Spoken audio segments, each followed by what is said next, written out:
Pasukan na naman! So, this is our first day of school experience ni Adriel as year 1. So, maaga kaming nagising dito guys. And nagkape na ako at saka nag-bread. Si Adriel is tulog pa. Then after that, nagsaing na ako ng rice para sa breakfast ni Adriel. So, ayan guys. And si Dada naman is nagluto na ng egg para sa breakfast ni Adriel. Usually, yung breakfast niya is rice, egg, at saka ham. So, wala pa si Adriel dito. Ayan, pinaplansya ko na yung kanyang gagamitin na uniform. So, excited kami guys kasi first day niya sa school today. And then, first day niya sa bago niyang school. Kasi sa dati, yung reception siya is nasa isang school siya sa Norton. Kaya nung lumipat kami ng bahay is nilipat namin siya kung saan malapit lang sa bahay itong bagong school niya. So ayan na, ito yung mga binili kong uniform sa nakaraang vlog natin. And ayan, gising na si Baby Loves. Ayan siya. So ayan guys, and di namin alam kung ano ang magiging experience niya sa bago niyang school kasi nga isa din sa mga fear namin is yung bagong environment kasi sabi namin hindi niya makikita yung mga bagong friends niya, yung mga lumang friends niya or classmates niya, baka manibago siya at saka hindi niya magustuhan. So yun yung mga nasa isip ko nun dati kung ililipat namin si Adriel. Pero yun nga, dito sa bago naming nilipatan is sobrang layo nung luma niyang school dito sa bago, which is around 20 minutes na na bike na yun ha. So kung maglalakad pa is nasa 30 to 35 minutes na paglalakad. So ayan, nagpa-plancha pa rin ako ng uniform.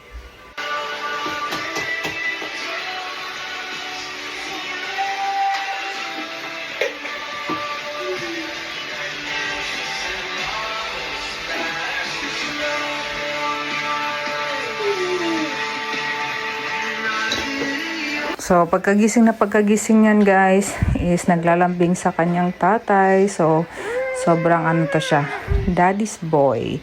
So, ayan, kinaganita ni tatay, ni daddy, habang nagluluto siya ng kanyang breakfast. So, ayan, and then pagluto na yung breakfast niya guys, is tapos na din ako nagplancha. Yan, ako na ang nagpapakain sa kanya ng kanyang breakfast. So, meron siyang chocolate, drink, at saka itong ham and egg and rice na breakfast niya. So, si Dada din, habang nagpapakain ako sa kanya, is nagpe-prepare na ng kanyang lunch. So, ang lunch lang niya is usually, lang siya, sandwich, at saka fruits. So, ayan, naka-ready na si Adriel. Binibihisan na siya ni Daddy. Then, papunta na kami ng school nito, guys. So, dito lang sa maliit na eskinita kami dadaan. So, nasa side niyan yung aming bahay. And then, tatawid lang ng isang kalsada. And then, dito na yung street kung saan yung school niya. So, medyo maulan siya guys, kaya yan basa yung kalsada. And dito na kami sa may reception banda. So, hinihintay lang yan na sunduin si Adriel ng kanyang teacher. So, fast forward is na bigay na namin or napunta na si Adriel sa kanyang school teacher. So, kami is pauwi na. So, dito ulit kami dadaan sa maliit na eskinita. And then, habang nasa school si Adriel, ito naman ang aming assignment ni Dada, ang paglilinis. So, ayan. Habang nagpapatugtog tayo ng praise and worship. So, ayan siya guys. Ang dumi-dumi or ang kalat-kalat ng bahay namin. So, kailangan namin maglinis. So, ayan na siya.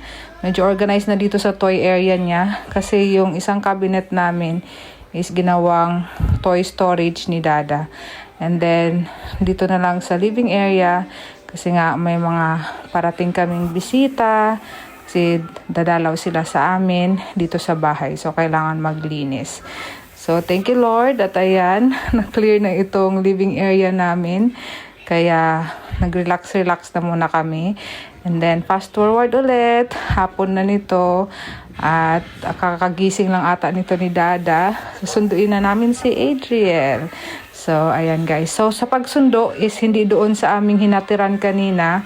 Pinaikot kami sa kabilang gate. Kasi meron palang malaking field itong school na to. Which is doon kami dapat pumasok pag nagsusundo kami. So, as you can see, ang daming nakaabang sa gate. Ayan, mga parents para sunduin ang mga anak nila. So, ayan, pagpasok mo sa kabilang gate, is ito na yung makikita mo. Sobrang laking field kung saan sila, minsan siguro pag lunch break or afternoon is nag-activity sila dito. This week nga is parang nag-balance bike sila. Adriel dito. Sabi ni teacher. You converse really well today. I like it. You like it? Praise God. Mwah. I love you, Nak. Thank you, Lord. Children Yeah. playing? Praise God, love. Love you. You like it super. So, yun nga guys, sobrang answered prayer kasi yun nga, kinamusta namin kung kamusta yung first day of school niya and sabi niya, I like it. So, thank you Lord talaga. So, yung fear ko parang nawala talaga. Indeed, pag ipag-pray mo lang at i-surrender mo lahat kay Lord is walang imposible. So, ayan, enjoy talaga siya sa kanyang first day of school at sabi ng teacher is nagko-converse talaga siya very well. So thank you Lord for the answered prayer kasi nga ang nanay is sobrang fearful talaga na bagong environment but God is really good sa pina-experience niya kay Adriel dito sa bago niyang school. Then, after that guys, is nabutan kami ng ulan dito banda sa work ni Dada. Kaya ayan, nagpahinga muna kami kasi wala kaming dalang payong. Then, after that is umuwi na kami. So, ayun lang guys muna for today's video. Salamat sa inyong panonood. And we'll see you on our next one. Bye-bye and God bless. It's a precious toys. No, no,